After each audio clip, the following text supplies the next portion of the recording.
Akhil, Ritika talks about how China emerged as the leader nation as America went into retreat and Europe went into retreat. Uh, now that COVID-19 has happened, does that leadership role still remain where it was, especially in terms of Kanchan, EU? not only do I think it remains where it was, I think it will accelerate in the. I mean, we've spoken about how the world is responding to China, but let's take a moment also to assess how the Communist Party will react to this situation going forward. And I think when they conduct their own assessment, they're going to reach much the same conclusion that they did after the 2008 financial crisis, which is a vindication of their own political and economic model and a undermining of the West's democratic capitalist model for governing people and the international order as well.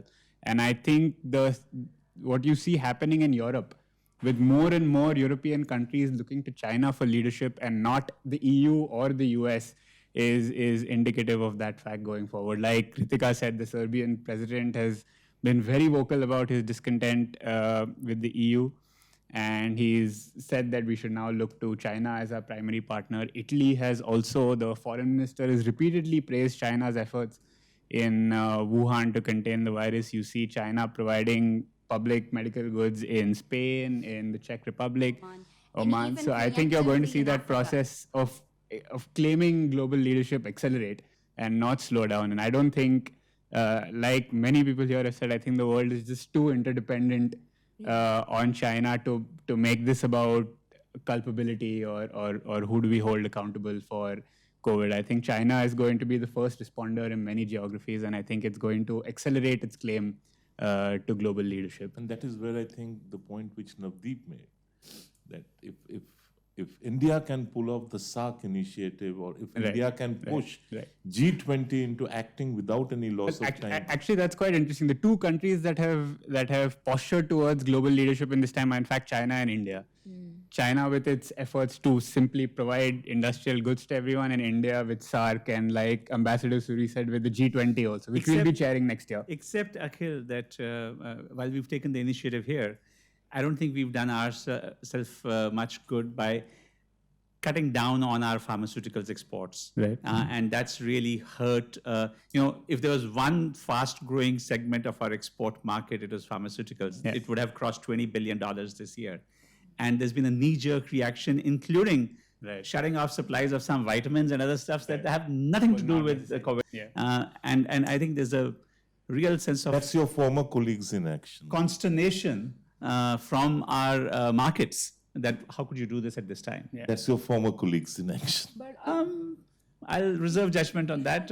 Harsh, we will conclude this first episode on COVID-19 with your comments on. I have more than just one point on which I would like you to comment. One is, we may expect the Chinese state or the Chinese government or the Chinese leadership to have been transparent, to have been less than opaque, but can they really afford to be transparent? Can they afford to be non-opaque on such critical issues? Because that would also mean primarily taking their own people into confidence as to what's happening before they take the world into confidence as to what's happening. That is one part of it. The second is, do you see this crisis, and especially if it really becomes a full-blown global crisis, we really don't know where the story is going to end and how it's going to play out in the coming days. Will it impact the Xi leadership? Will the CPC reconsider this whole thing of leader for life? I'm just saying that, is that a possibility? Do you see Xi owning responsibility in any manner? Next is, how does it play out in terms of politics within the borders of individual countries? Will it impact the American election, for instance? It's the election year over there. Will it impact politics in Italy, in France, in all of Europe? Will it impact politics in Iran? And lastly,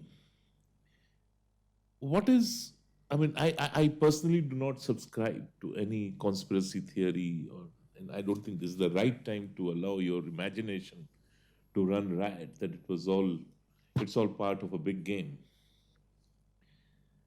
But one just can't avoid wondering whether China knew by November end or maybe mid-December that this is how it's going to play out. And let it play out, because end of the day, China wins and the rest of the world loses. Well, Kanchan, I think these are some of the profoundest questions that have been ever asked to me. So I'll try to be very brief.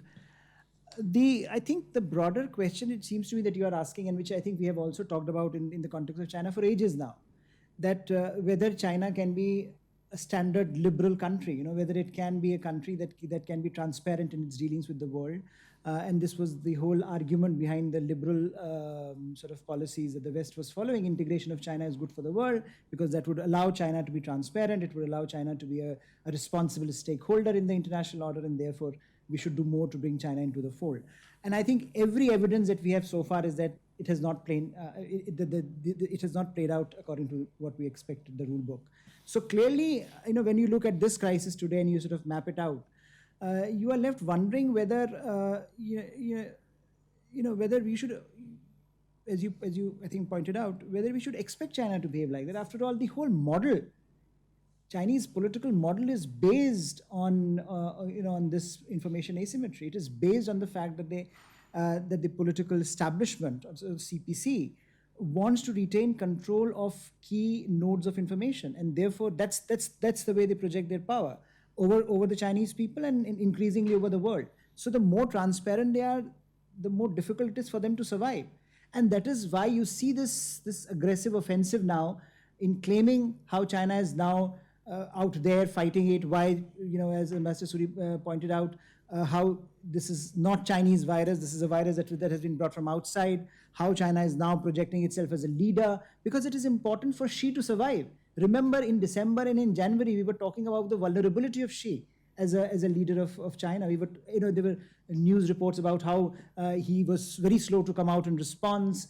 His response was not effective. There were a lot of discontent. Exactly. Yeah. So in a space of 2 months, because of very astute information management, they have been able to now, we are in a position that we are discussing this today because a lot has happened in the last 1.5 months where they have completely changed the narrative, at least trying to change the narrative. And to a large part, as we have been talking about over the last few minutes, they have been very successful also.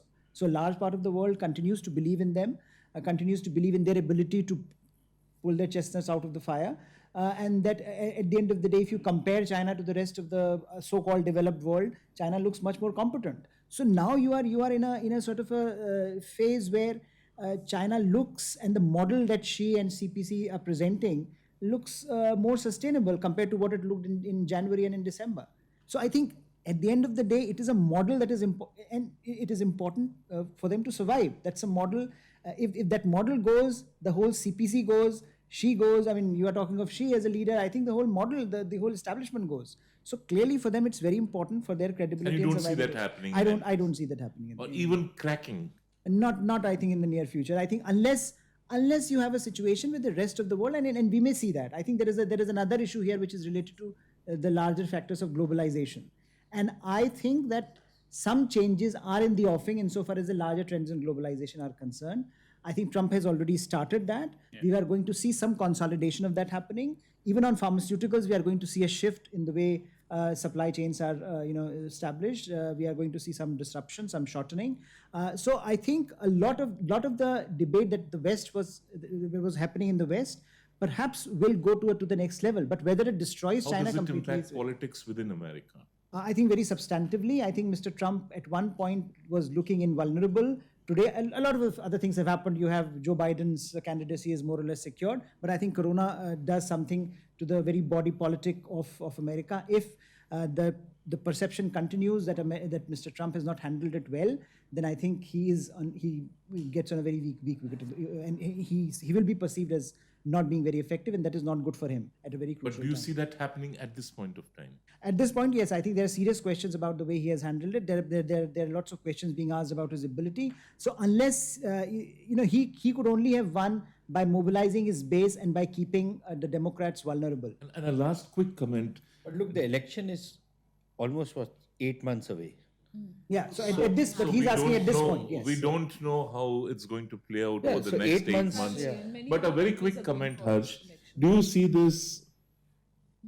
this rather unsettling episode in our lives impacting policies of countries around the world, especially, for instance, on immigration, on whom to let in, whom not to let in, on travel?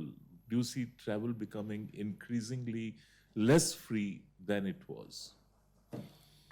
I think questions on immigration, for example, were being asked before COVID-19. So does it get I think escalated yes, now? it gets accentuated. I do see some of those fundamental questions that the so-called deglobalization phase was reckoning in. I do see that those being accentuated. I do see those questions So being you asked see more repeatedly. deglobalization getting accelerated, at least in the foreseeable. Certain aspects of that what we call as deglobalization phase, certainly will get accentuated by what we are witnessing today. In the politicization also of the issue, if we're talking about geopolitics. Okay, I think we are running out of time.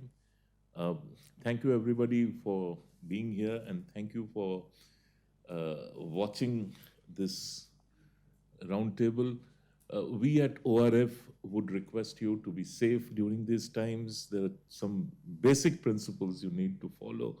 Social distancing, keep your hands clean, don't touch your face, and if possible, stay at home and work. Thank you.